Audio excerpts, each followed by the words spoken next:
Hello everyone. In this video, we are going to discuss how we can use nodal analysis in solving a particular circuit to get the values of unknown voltage, unknown current, or any other electrical quantity. Okay, so this is an easy method, nodal analysis, if we are understanding it properly. So we are going to apply nodal analysis to a particular problem so that you can understand it easily. Okay, so before going into a problem, we can just go to the basics of nodal analysis. So there are some basic equations in nodal analysis. The first equation is the voltage equal to I into R. Then we have the next equation. The next equation is for the power. Power is equal to voltage into current, and when we are substituting the equation of voltage from the first expression in here, we'll get V into I is equal to I squared R. So power is either V into I or it is I squared R. Okay. Now we are having another expression. This is the most important expression in nodal analysis. That is I is equal to VA minus VB by R. Okay, I equal to VA minus VB by R. Now, what do we mean by that? It means that the current through any particular resistance is given by the difference of the voltage across the resistance divided by the resistance. It can be understood with the diagram. See here, VA and VB are the two voltages across the resistance R.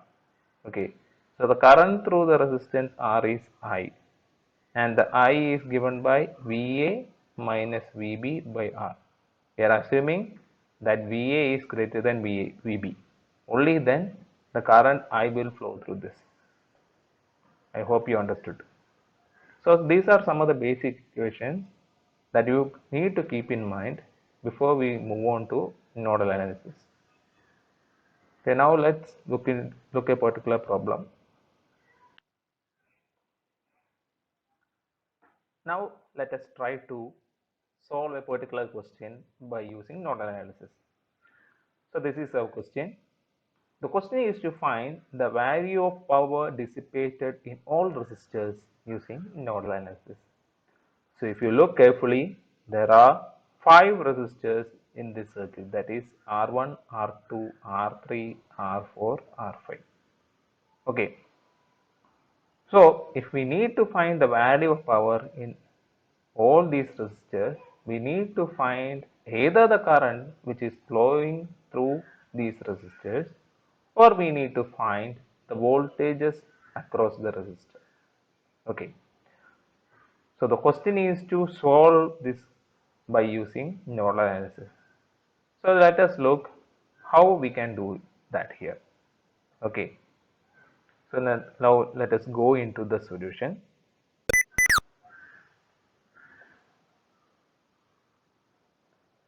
If you look here, this is the question, and what we are doing here is that we are drawing the question again with all the values of resistors and the voltage sources.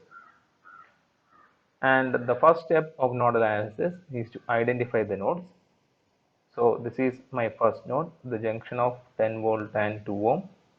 This is the second node, that is the junction of 2 ohm, 2.5 ohm and 4 ohm. This is my second node. The third node is junction of 2.5 ohm, 1 ohm and 5 ohm. So this is the third node, and this is my fourth node, that is the meeting point of 1 ohm and 4 volt source. Okay. One thing that we must keep in our mind is that the 10 volt source, the polarity of positive is upwards. For the 4 volt source, the polarity of minus, that is negative polarity, is upwards. Okay. Okay, now coming back to our nodes, we are having 4 nodes on the upper side, and we are having all the 4 points of these 4 elements are considered as a single node.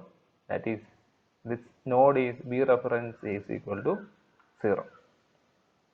Okay, I hope you understood. Now, after understanding all the nodes, I am giving all nodes the node voltages. I have assigned the node voltage of the reference node as 0 here.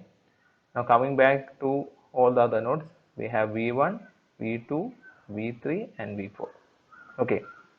So now V1, the value of V1 is equal to 10 volt, because the voltage between the node number 1 and ground is nothing but this 10 volt source, that is V1 is equal to 10. Okay, so V1 is equal to 10.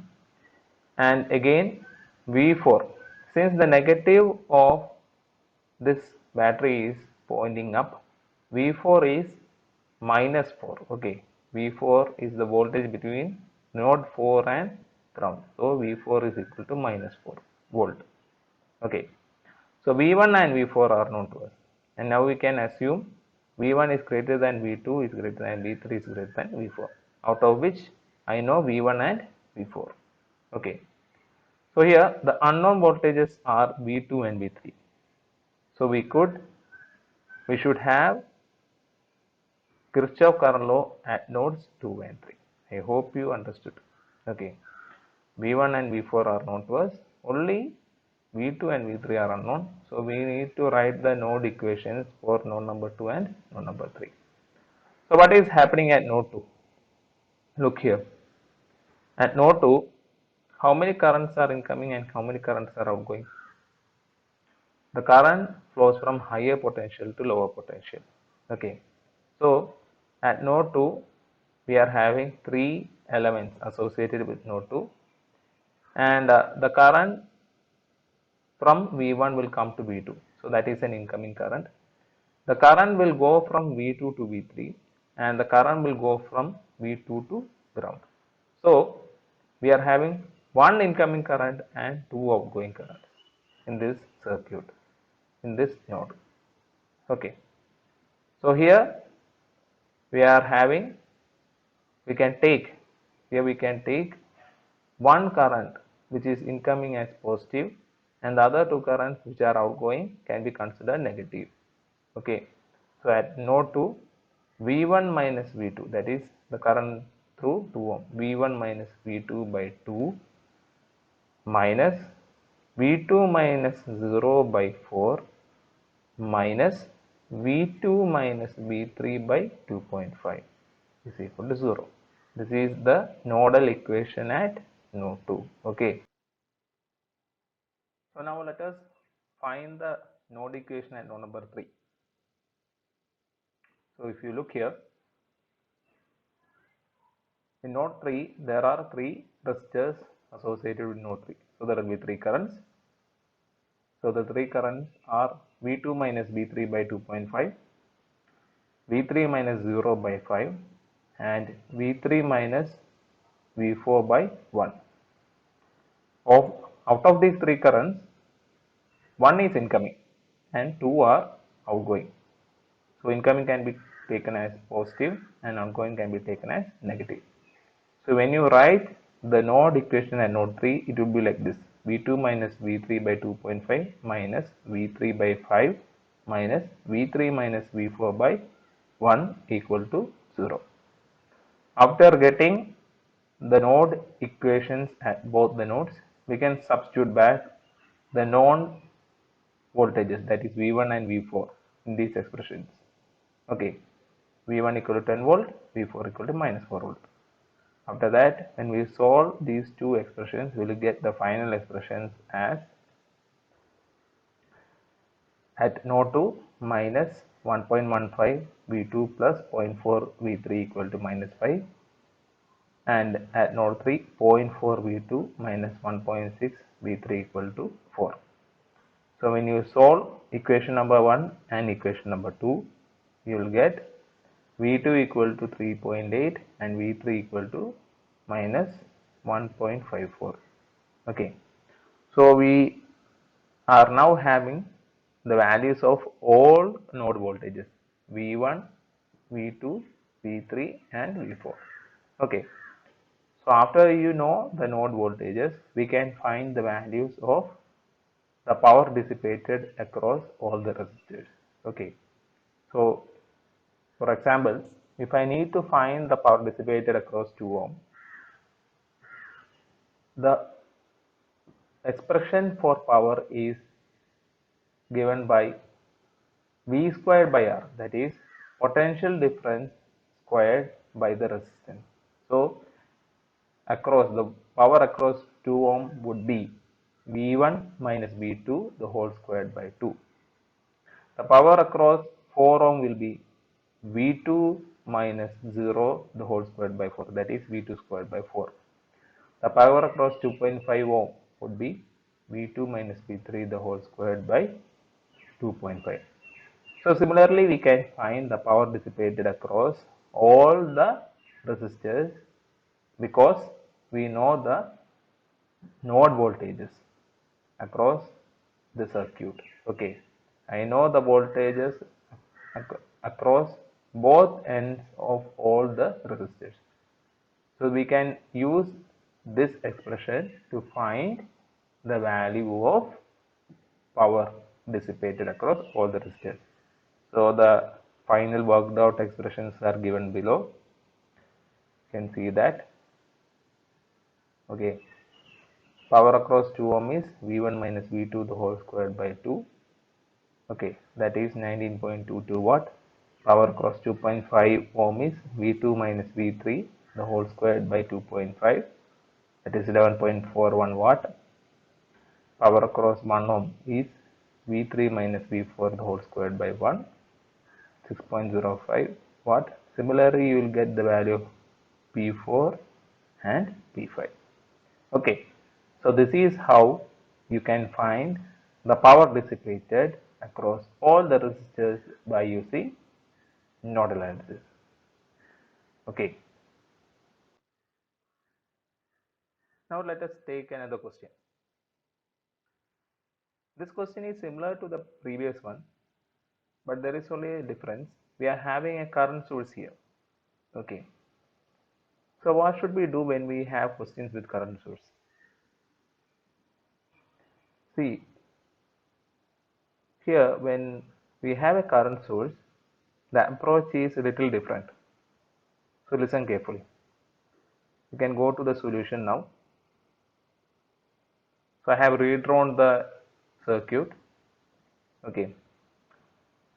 So after redrawing the circuit, if you look here, we are having 1, 2, 3, 4, 5. 5 resistors are there in the circuit. Okay. So in order to simplify our analysis, we can take the resistors which are in series as a single resistance. If you look carefully, the 2 kilo ohm and 4 kilo ohm are in series with each other here. So we can take that as 6 kilo ohm, okay, as a single resistance. Similarly, if you look here, here we are having 5 kilo ohm, 48 volt and 3 kilo ohm in series.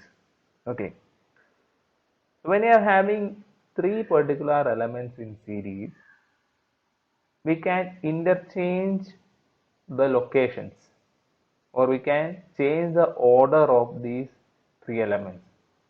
Okay, there is no problem for that. If I interchange the position of 3 kilo ohm and 48 volts, nothing is going to happen here. Okay, the effect remains unchanged. Okay, or I can take this 5 kilo and I can put it after this 48 volt. That is also possible. Okay, so in this we are going to shift up this 3k. Okay, so the 3 kilo ohm and 5 kilo ohm will be in series and that will become as 8 kilo ohm. So after rearranging all these elements, we are redrawing the circuit. Okay. So now when you are looking at the circuit, how many nodes are there? we are having node number 1, which is the junction point of 6K, 12 volt and 2.2K. Okay, this is the first node and the node voltage is V1. Similarly, at node 2, we are having three elements 2K, 8K and the 1 milliampere current coming up. Okay, so now at node number 3, it is the junction point of 8K and 48 volt.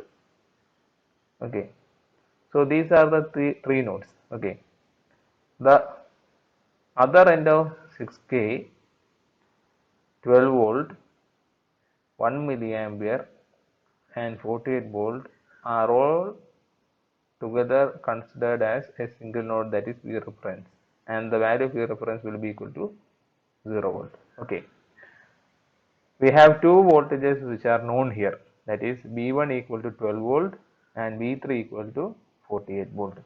So out of the three node voltages, I know V1 and V3 here. The only unknown voltage is V2. So we need to write the node equation at node number 2 only. So this is very easy. Okay, our assumption is V1 is greater than V2 is greater than V3. Okay, V1 equal to 12, V3 equal to 48. Now let us go into writing the node equation. So at node 2, what are the currents coming into node 2 and leaving from node 2? Just look. V1 is greater than V2. So current will move from V1 to V2. So that current is incoming. 1 milliampere is the current which is coming into V2. Okay, so that is the current here. Okay, no need to write any voltage equation here because the value of current is directly given to us here. Okay, so the current which is coming into this node is 1 milliampere. So two currents are incoming and one current is outgoing. V2 minus V3 by 8K is the outgoing current. So our node equation would be V1 minus V2 by 2K plus 10 raised to minus 3, that is 1 milliampere, minus, that is the outgoing current, minus V2 minus V3 by 8K equal to 0. So this is the node equation at node number 2. I hope you understood. So now when we solve this, what I am going to do is that 2K means 10 raised to 3. Milli means 10 raised to minus 3. Okay.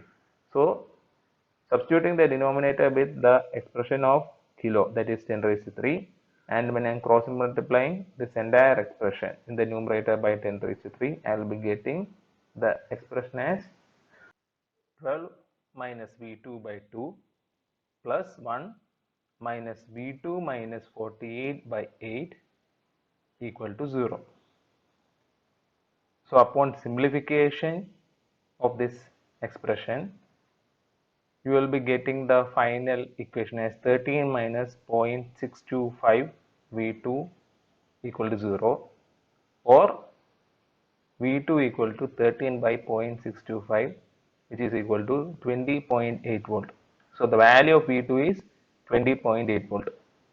So we had already known V1 and V3, and now we had to get the unknown value of V2. Okay, so all the known voltages are known to us, V1, V2 and V3. So the question was to find the power dissipated in all the resistors. That is, if you look the diagram again, this was our diagram. That is, this was our initial diagram. So the current through 4K and 2K is actually the current which is flowing through this 6K. Okay. Similarly, the current through 5K and 3K is the current which is flowing through this 8K. Okay. We had approximated this combination and this combination as 6K and 8K for our calculation purposes. So here, in order to find the current through all the resistors, we can easily find that. The current through this arm is V1 minus 0 by 6K, that is V1 by 6K. Okay, the current through 2K is V1 minus V2 by 2K. The current through 8K is V2 minus V3 by 8K. So we will get the values of all the currents which are flowing through all the resistors. Okay, the calculation is given below for your proper understanding. If you look carefully, here is our calculation. That is, current through 6K is V2 by 6K, that is 12 by 6K, that is equal to 2 milliampere. Okay, please be careful when you write calculations relating to having resistors in the range of 6K, 4K, etc., in the range of kilo ohms. Okay, so current through 6K is 2 milliampere, current through 2K is V1 minus V2 by 2K. Okay, that we got the value as minus 4.4 milliampere. The current through 8K was V2 minus V3 by 8K, that is minus 3.4 milliampere. Finally, when you get the values of these currents, you can substitute in the expression for power, that is I squared R. Okay, power through 2K is the current through 2K. Which 2K are we talking about here? We are talking about this 2K. Okay, so the current through this 2K is the current through 6K itself. Okay, so the current through 6K is same as 2K, and that we are substituting in this expression I squared R. Okay, so this equation I squared R can be applied in any particular resistance so as to get the values of power. Okay, the power is 8 into 10 raised to minus 3 watt, that is 8 milliwatt. Power through 4K is again 2 milliampere squared into 4K, that is 16 milliwatt. Power through 2K is minus 4.4 milliampere squared into 2K. Power through 5K is minus 3.4 milliampere squared into 5K. And finally, the power through 3K is minus 3.4 milliampere squared into 3K. Okay, so this is how we can solve a question by using nodal analysis. Okay, so all the unknown values that we require, that is the value of current, the value of node voltage, and the value of power, is finally obtained. Okay,